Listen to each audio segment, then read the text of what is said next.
Congressman Crenshaw of Texas. Welcome. You're recognized for 5 minutes. Thank you, Madam Chairman. Important hearing. We're talking about resiliency to weather, and I'm going to focus on flooding because look, we're used to the heat and we're used to floods. So in Houston, but we got to get our facts straight and understanding the problem so that we can arrive at the right solutions. Because oftentimes it rains here, rains a lot here, and then we hear that, well, that's climate change. That's what climate change looks like. But the thing is, and I'm not denying climate change, of course, but what we do have to get straight is the rhetoric surrounding it.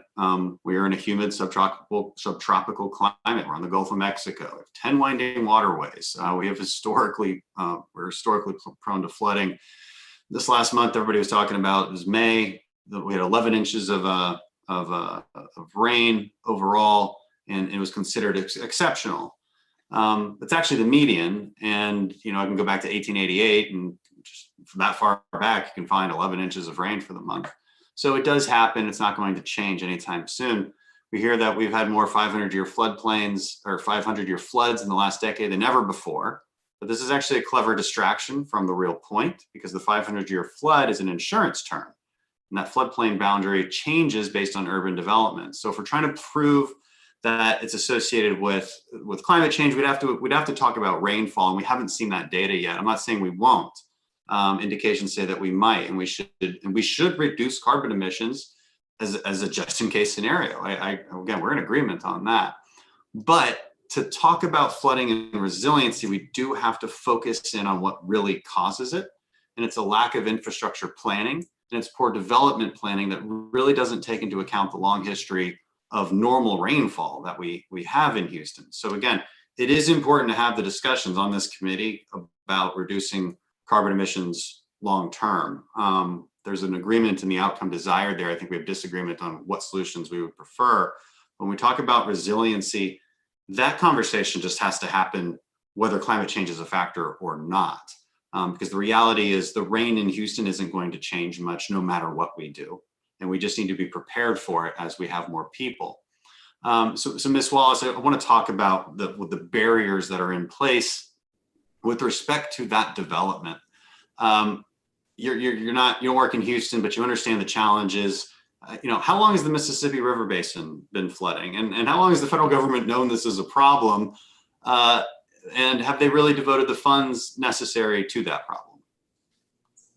We've been watching major flood events happen since at least 2008 was probably a major one that set this course for we need to develop a systemic plan for flood and how floods are conveyed and stored.